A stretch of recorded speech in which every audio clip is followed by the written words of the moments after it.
Hello कॉमर्शियंस, welcome to कॉमर्शियन talks, जहां पर हम क्लियर करेंगे आपके कॉमर्स के सारे कॉन्सेप्ट्स को। तो यार आज की वीडियो में अपन लोग बात करने वाले हैं अपने शेयर्स के मोस्ट इंपॉर्टेंट एमसीक्यूज के बारे में। ये एमसीक्यूज आपको क्लास 12th और सीयूईटी दोनों में देखने को मिलेंगे। तो यहाँ पर अच्छे सब कुछ प्रैक्टिस करेंगे और यहाँ पर आपका कोई भी क्वेश्चन होता है, कोई भी आपको डाउट होता है तो आपको कॉमेंट सेक्शन में अच्छे से पूछते रहना है। तो चलो यार जल्दी से वीडियो को स्टार्ट करते हैं और सारे कॉन्सेप्ट्स को समाप्त करते हैं। अब यहां पर आपको अकाउंटिंग फॉर शेयर्स की यहां पर एमसीक्यूज दिख रहे होंगे। आप चाहो तो इसको कमेंट सेक्शन पर भी सॉल्व कर सकते हो ताकि आपके आंसर्स मुझ तक जरूर पहुंच जाएं। तो सबसे पहले अपन लोग क्वेश्चन पे आते हैं, that is companies act is governed bye. तो यहाँ पर कंपनीज एक्ट को कौन गवर्न करता है? आरबीआई, सेबी, पार्टनरशिप एक्ट या फिर मिनिस्ट्री ऑफ कॉर्पोरेट अफेयर्स। तो जब पहली बार इस क्वेश्चन को आप पढ़ते हो तो आपको यहां पर लगेगा कि भाई पार्टनरशिप एक्ट जो है वो गवर्न करता है कंपनीज एक्ट को, और ये आंसर बिल्कुल सही नहीं होता है। यहां पर जो करेक्ट आंसर हो जाता है that is ministry of corporate affairs, जो कि कंपनी एक्ट को यहां पर गवर्न करता है। सो ये चीज याद रखना। नाउ सेकंड क्वेश्चन पे चलते हैं तो जाता है own shares purchase by a company with a view to reduce its capital is called. तो यहां पर खुद के शेयर जब कंपनी खुद परचेज करती है तो उस सिचुएशन को क्या बोलते हैं? सेल बोलते हैं, परचेज बोलते हैं, बायबैक बोलते हैं या फिर प्राइवेट प्लेसमेंट बोलते हैं? तो हम सब लोग जानते हैं कि जब भी शेयर्स को अपन लोग वापस खरीद लेते हैं तो उसको बोलते हैं बायबैक ऑफ शेयर्स। अब आगे चलते हैं तो आ जाता है a company in which there is only one member is called one member company, one person company, single company या फिर इंडिविजुअल कंपनी। तो यहां पर जो करेक्ट आंसर आपको हो जाता है that is one person company, यानी कि ओपीसी जिसको अपन लोग बोलते हैं। नाउ नेक्स्ट क्वेश्चन पे चलते हैं, shares which have preferential right is called, यानी कि जिसके पास प्रेफरेंशियल राइट होता है। तो यहाँ पर इक्विटी शेयर के पास होता है प्रेफरेंस शेयर, डिबेंचर या फिर बॉन्ड्स। तो यहाँ पर जो प्रेफरेंशियल राइट होता है ऑफ कोर्स ही बात है उसको प्रेफरेंस शेयर्स ही बोलेंगे। तो यहाँ पर तो सेम नाम है, तो सेम नाम अपना जो बी ऑप्शन है वो करेक्ट हो जाता है। नाउ नेक्स्ट क्वेश्चन पे अपन लोग चलते हैं तो आ जाता है which of the following is the registered capital of the company. तो रजिस्टर्ड कैपिटल कौन सा होता है? Nominal capital, authorise capital, share capital या फिर बोथ ए एंड बी? इसका correct answer C, share capital नहीं होगा। इसका करेक्ट आंसर होगा आपका बोथ ए एंड बी, क्योंकि ऑथराइज कैपिटल को ही हम लोग नॉमिनल कैपिटल बोलते हैं, दोनों एक ही नाम है। ठीक है, ओके। देन आगे बढ़ जाते हैं तो आगे बढ़ते हैं तो आ जाता है capital which is called only at a time of winding up of the company is called, यानी कि जब आप लोग वाइंड अप कर रहे होते हैं, कंपनी को खत्म कर रहे होते हैं, बंद कर रहे होते हैं, तब उस टाइम पर जो कैपिटल होता है जो कि यूज होता है उसको क्या बोलते हैं? तो यहाँ पर कैपिटल रिजर्व बोलते हैं, रिजर्व कैपिटल बोलते हैं, सिक्योर कैपिटल या फिर ऑथराइज कैपिटल। सो हमेशा इस बात को याद रखना, ये क्वेश्चन सबसे ज्यादा कॉमन है, इसके आने के चांसेस सबसे ज्यादा होते हैं और इसका आंसर आपका हो जाता है रिजर्व कैपिटल। सो अगर आपको अभी तक ये जो क्वेश्चन है वो नहीं बन रहे हैं तो आपके लिए मैंने डेडिकेटेड वीडियो बनाई है शेयर्स की थ्योरी के ऊपर, जिसकी लिंक आपको आई बटन पे मिल जाएगी। अब चलो आगे बढ़ते हैं तो आ जाता है सेवेंथ क्वेश्चन हमारा, और सेवेंथ क्वेश्चन पे बोला गया है which capital which is only called. अच्छा ये हो चुका है, ओके। सेवेंथ क्वेश्चन पे अब अपन लोग चलते हैं। तो सेवेंथ क्वेश्चन हमारा आ जाता है which kind of preference share entitles its holders to receive arrear of dividend of previous year. अब देखो इसका मतलब मैं समझा देता हूं, ऐसे कौन से प्रेफरेंस शेयर्स होते हैं जिसमें जो होल्डर्स होते हैं उनके पास जो पुराना, फॉर एग्जाम्पल पुराने कुछ सालों में हमको डिविडेंड नहीं मिला, तो अब हमारे पास ये राइट होता है कि हम लोग को जो पिछले साल का डिविडेंड नहीं मिला वो भी हमको मिले। तो यहां पर कौन सा होता है? Cumulative preference share, non cumulative, convertible या फिर नॉन कन्वर्टेबल। देखो कन्वर्टेबल प्रेफरेंस शेयर का मतलब होता है जो कि इक्विटी शेयर में वापस से कन्वर्ट हो सकते हैं, तो ये तो इसमें नहीं आएगा। अब बात करते हैं क्यूमुलेटिव और नॉन क्यूमुलेटिव की। तो क्यूमुलेटिव का मतलब ही होता है कि आपका जो पिछले साल की डिविडेंड है जो कि आउटस्टैंडिंग है, अरियर्स में है, अरियर्स का मतलब आउटस्टैंडिंग होता है, तो वो आपको क्यूमुलेट होकर के इस साल मिलता है। तो करेक्ट आंसर आपको जाता है क्यूमुलेटिव प्रेफरेंस शेयर्स के पास ये ऑप्शन होता है। ओके, नाउ आगे बढ़ते हैं तो जाता है which document is an invitation offer to public to subscribe for company share, यानी कि कौन सा एक इन्विटेशन टाइप का होता है कि आप मेरे जो शेयर्स है वो आ चुके हैं मार्केट में, अब आपको उसको परचेज करना है। So it is red herring prospectus, prospectus in लिeu of prospectus या फिर नन ऑफ द अबव। तो यहां पर जो करेक्ट आंसर हो जाता है दैट इज बी, प्रोस्पेक्टस। इसके अलावा कुछ नहीं है, पता नहीं फालतू सा क्या दे दिया गया है। ओके, देन नेक्स्ट पे चलते हैं तो आता है नाइन्थ क्वेश्चन हमारा, the balance of share forfeiture account can be use to provide discount at the time of reissue, write off preliminary expenses, write off bad debts, या फिर नन ऑफ द अबव। ये question भी बहुत ज्यादा repeat होता है, तो उसको ध्यान से भैया देखना। तो यहाँ पर जो शेयर फॉरफीचर अकाउंट का बैलेंस होता है वो किस में यूज होता है? तो प्रीलिमिनरी एक्सपेंसेस और right return of bad dates में कभी भी यूज नहीं होता है। ये हमेशा यूज होता है डिस्काउंट देने के लिए eight the time of reissue. इसलिए जब भी आप रीइश्यू की एंट्री करते हो तो bank account, share forfeiture to share capital की आप एंट्री करते हो। तो यहां पर वो जो आपने वहां पर फॉरफीचर अकाउंट का बैलेंस था, अब आप उसको डिस्काउंट देने में यूज कर रहे हो। ओके, नाउ नेक्स्ट पर चलते हैं। तो आ जाता है, if a company wants to calculate forfeited on the reissued shares, then which among the given formula will be used? कौन सा फॉर्मूला यूज होता है? तो सबसे पहला अपना फॉर्मूला जाता है total amount upon number of shares forfeited, ये नहीं होगा। Total amount forfeited amount number of shares, ये भी नहीं होगा। Number of share forfeited divided by total amount forfeited into share री इश्यूज, अच्छा ये हो सकता है। और डी ऑप्शन बोला गया है कि total amount forfeited divided by number of share forfeited into number of share reissued. This is your correct answer. तो यहां पर जो डी होता है वो आपका करेक्ट ऑप्शन हो जाता है। ठीक है, तो इसको अच्छे से देख लेना। नाउ नेक्स्ट पर चलते हैं। तो आ जाता है, Singh who was allotted 200 equity share of 20 each by a company failed to pay 8 rupees, okay, each on first final call. Shares are reissued at 20 rupees, okay. What will be the journal entry on reissue? Okay. अब देखो यहां पर बात की गई है कि यहां पर जो है री इशू हुआ है, तो री इशू की एंट्री क्या होगी? तो हम सब लोग यहां पर जानते हैं कि देखो ऑप्शन को अगर आप ध्यान से देखते हो तो सब में 4000 रुपीज दिया गया है। तो यहां पर अमाउंट का हमको कुछ नहीं कैलकुलेट करना है, हमको बस एंट्री देखना है। तो अगर मैं एंट्री को देखता हूं तो मेरी एंट्री क्या होती है? Bank account debit to equity share capital account credit. तो यहां पर जो ए ऑप्शन है वो बिल्कुल सही हो जाता है। इसके अलावा अगर आप कहीं पर भी देखते हो तो वो जो है एंट्री नहीं है, तो वो गलत हो जाएगा। सो ए ऑप्शन यहां पर करेक्ट हो जाता है ना। हम लोग नेक्स्ट पर चलते हैं। तो जाता है 12th क्वेश्चन अपना।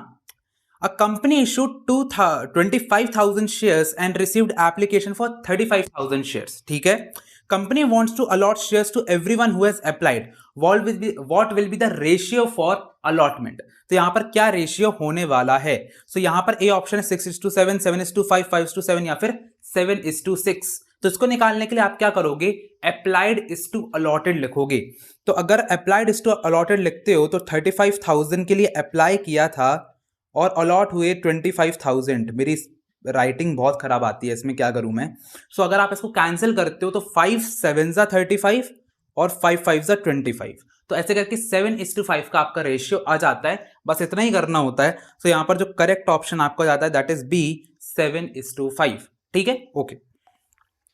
नाउ नेक्स्ट क्वेश्चन पे अपन लोग चलते हैं। तो आ जाता है, a company issued 10,000 shares of 10 rupees each. Amount is payable as on 2 rupees on application, 5 on allotment and 3 on first and final call. A shareholder who has 1,000 shares failed to pay the allotment and first call amount on due date. After a month, he paid the due amount. What will be the amount received by the company against the issue of shares? तो यहां पर देखो एक situation बताई गई है कि पहले कुछ शेयर्स को इश्यू किया गया था, उसके बाद फिर एक बंदा था जो कि यहां पर नहीं पे कर पाया था, लेकिन बाद में उसने पे कर दिया है, यानी कि यहां पर कॉल इन अरियर्स नहीं हुआ है। तो यहां पर हमको बात कर रहा है कि कितना जो है कंपनी ने अमाउंट रिसीव किया है। तो अगर मैं 10,000 शेयर्स की बात करता हूं और 10 रुपए का है तो यहां पर डायरेक्टली 1 लाख रुपए यहां पे आ जाता है। तो करेक्ट आंसर आपका सी हो जाएगा, दैट इज 1 लाख रुपीज। ठीक है, चलो अब 14th वाले पे चलते हैं। तो आ जाता है, nominal share capital is. Nominal share capital क्या होता है? The part of authorise capital which is issued by the company, the amount of capital which is actually applied for the prospective share holders, the maximum amount of share capital which a company is authorized to issue, या फिर the amount actually paid by the shareholders। तो देखो हम सब लोग यहां पर जानते हैं कि जो अपना नॉमिनल कैपिटल शेयर कैपिटल होता है उसी को अपन लोग ऑथराइज कैपिटल बोलते हैं। और ऑथराइज कैपिटल का मतलब क्या होता है कि जो मैक्सिमम जो अमाउंट ऑफ शेयर्स हैं, जिससे मतलब शेयर कैपिटल का टोटल अमाउंट, मैक्सिमम अमाउंट जो कि एक कंपनी जो है यहां पर ले सकती है पब्लिक से। तो यहां पर करेक्ट आंसर हो जाता है that is C, that is maximum amount of share capital which a company is authorized to issue. Okay, हम लोगों ने 14 क्वेश्चंस कर ली हैं। 15 पे चलते हैं। Money received in advance from shareholders before it is actually called up by the directors is debited to calls and advance account, credit to calls and advance account, debited to calls account या फिर none of the above. देखो यहां पर अपन को बहुत आराम से देखना है कि इनने बोला कि कॉल्स एंड एडवांस जो है वो आ जाता है हमारे पास, तो वो क्या होता है। तो हमेशा एक चीज याद रखना, जब भी आप जर्नल एंट्री कर रहे होते हो तो जो कॉल्स इन एडवांस अकाउंट है वो हमेशा क्रेडिट होता है। So bank account debit to share capital to equity share capital to यहां पर हो जाता है आपका कॉल्स इन एडवांस अकाउंट। अगर मैं कॉल्स इन अरियर्स की बात करूं तो कॉल्स इन अरियर्स हमेशा डेबिट होता है और कॉल्स इन अरियर्स और कॉल्स इन एडवांस हमेशा अपोजिट चलते हैं। तो अगर आपको कॉल्स इन अरियर्स भी पता है कि वो डेबिट होता है तो उसका उल्टा क्रेडिट यहां पे कर सकते हो। सो यहां पर जो करेक्ट आंसर है वो जाएगा credited to calls in arrears, calls in advance account. ठीक है, ओके। 16 पे आ जाता है shares can be forfeited, forfeit हो सकते हैं for non payment of call money, for failure to attend meetings, for failure to repay the loan to the bank, for which shares are placed as securities. तो यहां पर अपन लोग forfeit कब करते हैं? तो ये तो बहुत ही बेसिक क्वेश्चन है कि जब भी आप लोग फोरफीचर कब करते हो। फोरफीट करने का मतलब आप शेयर जो है वो कैंसिल कर देते हो। तो कैंसिल कब करते हैं? जब कोई बंदा हमको पैसे नहीं दे रहा होता है। तो यहां पर करेक्ट आंसर हो जाता है for non payment of call money. Clear है बात? ठीक है। 17 पे चलते हैं तो आ जाता है the profit on reissue of forfeited share is transfer to. यहां पर फोरफिटेड शेयर जब री इशू होते हैं तो उसको अपन लोग से जो प्रॉफिट आता है उसको अपन किस में ट्रांसफर करते हैं? Journal reserve, capital redemption reserve, capital reserve या फिर रेवेन्यू रिजर्व। तो हम सब लोग जानते हैं कि जो लास्ट एंट्री होती है शेयर कैपिटल की वो होती है अपनी कैपिटल रिजर्व अकाउंट की, जिसमें आप forfeited share to capital reserve करते हो। तो यहां पर करेक्ट आंसर आपका हो जाता है capital reserve account. Okay, 18 question पे चलते हैं। Balance of share forfeiture account is shown in the balance sheet under the item. तो यहां पर जो अपना बैलेंस होता है शेयर फोरफीचर अकाउंट का उसको किसके अंडर में शो करते हैं? Current liabilities and provisions, reserve and surplus, share capital या फिर अनसिक्योर्ड लोन्स। अगेन ये एक बहुत ही इजी क्वेश्चन है। तो यहां पर जो करेक्ट आंसर होता है दैट इज शेयर कैपिटल। तो C is your right answer. Okay, अब आगे बढ़ते हैं तो आ जाता है तो यहां पर एक केस स्टडी टाइप की दी गई है तो उसको जल्दी से समझते हैं। तो Amox limited is registered with a capital of 10 lakh equity shares of 10 rupees is 6 lakh equity shares were offered for subscription to public. Applications were received for 6 lakh rupees. All the calls were made and amount was duly received except final call on 80,000 shares. What will be the amount of share capital shown in the balance sheet? देखो यहाँ पर आपको क्या समझना है, आराम से इसको समझते हैं। 10 लाख के इनके टोटल ऑथराइज कैपिटल था, इसमें से 6 लाख का इनका जो था सब्सक्रिप्शन इन्होंने दिया पब्लिक को। अब पब्लिक जो थी सबने सब्सक्राइब तो किया, लेकिन यहां पर जो 2 रुपए थे इनको नहीं मिले 80,000 शेयर्स पे, यानी कि 1,60,000 रुपए इनको नहीं मिले। सो अब अपन को ये बताना है कि यहां पर कितना कैप जो अमाउंट है वो शो किया जाएगा। तो अगर अपन लोग 6 लाख इंटू 10 करते हैं, देखो यहां से ओरली समझो मुझसे, 6 लाख रुपए इंटू 10 करते हैं तो 60 लाख रुपए आ जाएगा। अब इनने बोला 80,000 पे 2 रुपए नहीं मिला, तो 80,000 इंटू 2 कर दो, जिसका मतलब है 1,60,000 रुपए नहीं मिला। तो 60 लाख रुपए के अपन ने सब्सक्रिप्शन दिया था, 1,60,000 नहीं मिला, तो 60 लाख में से 1,60,000 को माइनस कर दो तो यहां पर आंसर आ जाएगा 58,40,000। सो यहां पर जो करेक्ट आंसर आपको जाता है that is B 58,40,000। I hope so I am clear here. So यहां पर बी ऑप्शन आपका करेक्ट हो जाता है। अब नेक्स्ट पर चलते हैं तो जाता है 20th क्वेश्चन पे। So which among the following share counter voting rights on its share holders. Okay, so यहां पर कौन से जो शेयर्स होते हैं जिसके पास वोटिंग राइट्स होता है? Equity shares, redeemable preference shares, okay एक सेकेंड, पार्टिसिपेटरी प्रेफरेंस शेयर्स या फिर नन ऑफ द अबव। तो यहां पर हम सब लोग जानते हैं कि इसका जो करेक्ट आंसर होता है दैट इज हमारा इक्विटी शेयर्स। प्रेफरेंस शेयर्स पर वोटिंग राइट यहां पर नहीं मिलते हैं, कुछ कुछ शेयर्स होते हैं जिसपे मिल जाते हैं, बट एक्चुअली में जो इक्विटी शेयर्स होते हैं उस पर आपको वोटिंग राइट मिलता है, वो इसके लिए ही बने हुए हैं। Okay, because they are the owners of the company. 21 पर चलते हैं तो जाता है amount payable on shares can be received in instalments by the company, what is the first instalment called. ये तो बहुत ही इजी, मतलब बच्चों वाला क्वेश्चन है कि यहां पर पहले इंस्टॉलमेंट को हम लोग क्या बोलते हैं? Application money, allotment, first call या फिर सेकंड कॉल। से यहां पर फर्स्ट जो रहती है उसको अपन बोलते हैं एप्लीकेशन मनी। ओके, अब आगे चलते हैं 22nd क्वेश्चन पे, जो कि थोड़ा सा मुझे लग रहा है कि न्यूमेरिकल है, तो चलो देखते हैं। Total capital specified in capital clause is 50 lakh रुपए which is divided into 35,000 equity shares of 100 each and 15,000 10% preference shares of 100 each. The company issued 10,000 equity shares and 5,000 preference shares. The public subscribed for 9,000 equity shares and 4,500 preference shares out of the issued capital. What will be the subscribed capital amount? Okay, बड़ा भयंकर question था। अब देखो यहाँ पर इसको आराम से अपन लोग समझते हैं कि यहाँ पर 50 लाख का इनका टोटल जो था, इनका टोटल शेयर कैपिटल था, टोटल ऑथराइज कैपिटल था इनका, विच is divided into 35,000 equity shares और 15,000 प्रेफरेंस शेयर्स में इनने किया था। उसमें से जो इनने कंपनी ने कितना इशू किया, 10,000 और 5,000 इक्विटी शेयर्स इशू किए, बट इनको अंडर सब्सक्रिप्शन आया तो यहाँ पर 9,000 और 4,500 का आया। तो अब इन लोग बोल रहे कितना सब्सक्राइब किया पब्लिक ने, सो 9,000 इंटू आप कर दो 10, नहीं यहाँ पर 100 के, सो 9,000 इंटू 100 करो तो ये हो जाएगा 9 लाख रुपए, प्लस आपको 4,500 इंटू आप कर दो कितना, प्रेफरेंस शेयर्स भी 100 के हैं, ठीक है, तो यहाँ पर 4,500 में इंटू 100 करोगे तो यहाँ कितना हो जाएगा, 4,50,000 रुपए। तो 4,50,000 प्लस 9 लाख करोगे तो कितना जाएगा, 13,50,000 रुपए। तो यहाँ पर टोटल सब्सक्रिप्शन कितने का आया, 13,50,000 का। तो यहाँ पर जो डी ऑप्शन है 13,50,000 का वो करेक्ट आंसर हो जाता है, ठीक है। चलो आगे बढ़ते हैं, तो हमारे पास आ जाता है 10,000 shares of 100 each to the Narayan limited 10% premium and paid 2 lakh in cash for consideration of running business purchased. तो यहाँ पर कंसिडरेशन अदर देन कैश का एक क्वेश्चन है। अब यहाँ पर क्या बोला गया है कि हमको जर्नलाइज करना है ट्रांजैक्शन को, तो यहाँ पर जर्नल एंट्री क्या पास होगी, तो देखो एक बार ऑप्शंस को देख लेते हैं।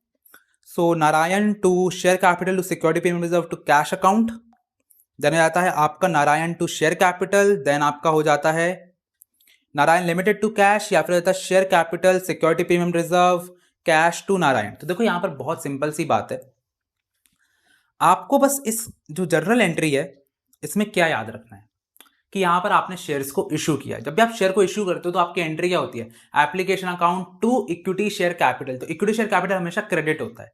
अब यहाँ पर सेम चीज हो जाएगी हमारे सामने, दैट इज कि यहाँ पर जो ट्रांजैक्शन हमारा होने वाला है उसमें नारायण जो लिमिटेड है वो डेबिट हो जाएगा, तो शेयर कैपिटल है वो क्रेडिट हो जाएगा, सिक्योरिटी प्रीमियम रिजर्व था तो एसपीआर भी क्रेडिट होगा, और कैश भी तो 2 लाख तो वो भी क्रेडिट हो जाएगा। तो करेक्ट आंसर आपका जाता है ए एंट्री, दैट इज 23 का राइट आंसर, ठीक। ओके, अब हमारा नेक्स्ट क्वेश्चन यहां पे आ जाता है, Akash limited registered capital of 50 lakh rupees in shares of 10 rupees each. तो 10 रुपए का शेयर है और 50 लाख इनका ऑथराइज कैपिटल है। कंपनी ने इशू किए हैं 2 लाख शेयर्स जिस पर 3 रुपए हमको मिल रहे हैं अलॉटमेंट पर। उसके बाद फिर यहां पर बोला गया है कि जो अमाउंट है ड्यू अलॉटमेंट पर, यहां पर जो शेयर होल्डर था उसने 20,000 रुपए हमको नहीं दिए गए हैं। ओके, और यहां पर 20,000 शेयर्स पर उसने पैसा नहीं, पूरा पैसा दे दिया है। ओके, फिर से करते हैं इसको। अब आता है हमारा 24th question, that is Akash limited जिसका रजिस्टर्ड कैपिटल यहां पर 50 लाख रुपए। चलो आगे बढ़ते हैं अपने नेक्स्ट क्वेश्चन की तरफ। तो यहां पे आ जाता है, Akash limited registered capital is 50 lakh rupees in shares of 10 rupees each. तो यहां पर 10 रुपए पर शेयर है, 50 लाख रुपए आपका ऑथराइज कैपिटल है। The company issue 2 lakh shares of such shares payable 3 रुपए पर शेयर्स ऑन अलॉटमेंट, यानी कि 3 रुपए यहां पर अलॉटमेंट में मिलने थे। What will be the amount due on allotment if share holder holding 20,000 shares paid all call money at the time of allotment only. तो यहां पर क्या बोला गया है कि यहां पर कितना अमाउंट ड्यू होगा अगर 20,000 शेयर्स का जो पैसा है वो ऑलरेडी आपको, यानी कि जो 7 रुपए था पूरा मिल गया आपको यहां पे। तो अब यहां पर कितना अमाउंट ड्यू होगा, 4 लाख, 6 लाख, 60,000 या फिर 1.5 लाख रुपए। अब जैसे ही आप इसकी कैलकुलेशन को चालू करते हो, अब यहां पर आप कंफ्यूज हो गए कि भाई 20,000 रुपए में अगर उसको 3 रुपए के साथ पूरा पैसा मिल गया है तो फिर एप्लीकेशन मनी का पैसा कितना होगा, एप्लीकेशन का तो इन्होंने पैसा ही नहीं दिया है। तो देखो यहां पर क्वेश्चन को ध्यान से पढ़ने की जरूरत है। इनने बोला कि अमाउंट ड्यू कितना होगा। अब देखो चाहे हमको पैसा ना मिले चाहे पैसा एडवांस में मिले, यानी कि या तो कॉल इन अरियर्स हो चाहे कॉल्स इन एडवांस हो, पैसा तो उतना ही ड्यू होता है ना, ड्यू की एंट्री तो हमेशा सेम होती है, रिसीव्ड की एंट्री में आप चेंज करते हो। तो यहां पर जो ये क्या पूछ रहा है, सिंपल भाषा में बताऊं तो share allotment account debit to share capital की एंट्री क्या होगी। तो आप बोलोगे भैया ड्यू अमाउंट तो था अपना जितना इनने इश्यू किया था, 2 लाख इंटू 3 यानी कि 6 लाख रुपए आपका यहां पर ड्यू अमाउंट होगा। अब रिसीव कितना भी हुआ उससे हमको कोई मतलब नहीं, यहां पर ड्यू पूछा गया है। तो यहां पर जो करेक्ट आंसर है वो सीधा सीधा आपका 6 लाख रुपए हो जाता है, दैट इज बी ऑप्शन। तो यहां पर कंफ्यूज करने के लिए एक वर्ड से यहां पर आप कंफ्यूज हो सकते हो, समझ में आ रहा है? ओके, नाउ नेक्स्ट पर हम लोग चलते हैं। तो आता है 25th question, the subscribed share capital of XYZ limited is 80 lakh रुपए divided in shares of 100 rupees each, यानी कि यहां पर 100 रुपीज का जो है यहां पर 80 लाख जो शेयर्स है उनको डिवाइड किया गया है। Okay, there are no calls in arrears till the final call was made, the final call was paid on 77,500 shares, the call in arrears amounted to be 62,500, calculate the final call पर share. हमको यहां पर final call का amount निकालना है। अब ये कैसे निकालेंगे? तो यहां पर सबसे पहली बात अपन टोटल शेयर्स देखते हैं कि टोटल शेयर्स कितने थे। तो इन्होंने बोला 80 लाख डिवाइडेड बाय 100। अगर मैं 80 लाख को यहां पर मैं देखो करके बता रहा हूं, 80 लाख को डिवाइड करता हूं 100 रुपए से, तो यहां पर कितने शेयर निकल के आते हैं? 80,000 शेयर निकल के आते हैं। ओके, तो यहां पर 80,000 शेयर निकल करके आए और इसने बोला कि जो 77,500 शेयर्स थे उस पर पूरा पैसा आया। यानी कि अगर मैं माइनस कर दूं 77,500, तो यहां पर आंसर कितना आएगा? 2500, यानी कि 2500 शेयर पर हमको पैसा नहीं मिला, यानी कि 2500 शेयर में कॉल्स इन अरियर्स हुआ। अब ये बोल रहा है जो कॉल्स इन अरियर्स का अमाउंट है वो 62,500 है। तो अगर मैं 62,500 को डिवाइड कर देता हूं 2500 से, तो मेरे पास आंसर आ जाएगा। सो 0 0 0 0 कैंसिल किया, 21 1 जा 21 और 6 25 के टेबल में कितनी बार आता है मुझे नहीं याद है। सो 25 4 जा कितना होता है? 100 होता है। तो 25 8 जा वो हो जाएगा, यानी कि कुछ अगर हम लोग 25 2 जा नहीं 25 3 जा 25 का स्क्वायर होता है ना। तो यहां पर जो करेक्ट आंसर होता है that will be our C, that is 25। तो यहां पर करेक्ट आंसर आपका 25 हो जाता है। तो टेबल बचपन में पढ़ी नहीं थी, कोई बात नहीं। ओके, नाउ यहां पर 26 क्वेश्चन आता है, that is pass the general entry for the amount of first call 90,000 received after deducting calls in arrears of 6,000 रुपए। तो यहां पर हमको एक जर्नल एंट्री पास करना है और यहां पर जो फर्स्ट कॉल का अमाउंट है वो 90,000 है, पर यहां पर 6,000 का कॉल्स इन अरियर्स है। तो इसकी सिंपल एंट्री मैं आपको बता देता हूं, bank account debit, calls in arrears account debit to share first and final call. तो बैंक अकाउंट में आपका 90,000 आएगा। Okay, calls in arrears account में 6,000 आएगा और share first and final call पे 96,000 आएगा। तो यहां पर जो करेक्ट आंसर आपका हो जाता है दैट इज ए, कि जो कि मैंने आपको बताया है। तो यहां पर ज्यादा ऑप्शन देखने की जरूरत नहीं पड़ी, पहला ही ऑप्शन अपन को मिल जाता है। अपन को 7th क्वेश्चन पे चलना होता है, shares for consideration other than cash can be issued at par, premium, discount या फिर बोथ ए एंड बी। तो कभी भी आप किसी भी शेयर को देखते हो तो शेयर को अपन लोग पार पे भी इशू कर सकते हैं और प्रीमियम पे भी इशू कर सकते हैं, बट कभी भी डिस्काउंट पर इशू नहीं कर सकते। तो ये चीज हमेशा याद रखने वाली बात है। तो यहां पर करेक्ट आंसर आपका बोथ ए एंड बी हो जाता है। चलो 28th क्वेश्चन पे चलते हैं। तो यहां पर आता है, Newton limited has its memorandum of association capital clause stating that it is found with 75,000 equity shares of 100 rupees each. ठीक है, the company has issued the entire shares and the public has also subscribed and paid up the full amount of application itself, what will be the subscribed capital. यहां पर फिर से हमको subscribed capital निकालना है। तो डायरेक्टली मैं देखूंगा कि 75,000 जो शेयर्स हैं उसको 100 पर इशू किया गया है, तो यहां पर आएगा 75 लाख का आपका सब्सक्राइब्ड कैपिटल। तो यहां पर जो फर्स्ट ऑप्शन है दैट इज ए ऑप्शन, वो करेक्ट हो जाता है। अगेन एक बहुत ही इजी क्वेश्चन। आगे बढ़ते हैं तो आ जाता है 29th क्वेश्चन आ जाता है अपना, share holders receive dash from the company as a benefit against their investment. तो शेयर जो होल्डर्स होते हैं, जो कि शेयर से लेकर के रखे हैं, उनको इन रिटर्न क्या मिलता है? इंटरेस्ट, कमीशन, प्रॉफिट या फिर डिविडेंड। तो हम सब लोग जानते हैं कि उनको डिविडेंड मिलता है। तो करेक्ट ऑप्शन आपका डी हो जाता है। उसके बाद फिर आगे बढ़ते हैं तो आ जाता है, if the purchase consideration is more than the net worth then which account will be debited with the difference amount, तो यहाँ पर परचेज कंसिडरेशन, ये बेसिकली आपका कंसिडरेशन अदर देन कैश का क्वेश्चन है। सो अब यहाँ पर अगर परचेज कंसिडरेशन आपका ज्यादा हो जाता है, it's more than the net worth, तो यहाँ पर किस चीज से डेबिट होगा? तो हमेशा याद रखना, कुछ भी चीज जब भी आपका ज्यादा हो जाता है परचेज कंसिडरेशन, तो जो चीज डेबिट होती है उसको हम लोग बोलते हैं, that is our right answer, that is C, goodwill account. और कभी भी अगर कम होता है तो यहां पर क्रेडिट होता है, और क्रेडिट क्या होता है? हमारा कैपिटल रिजर्व अकाउंट।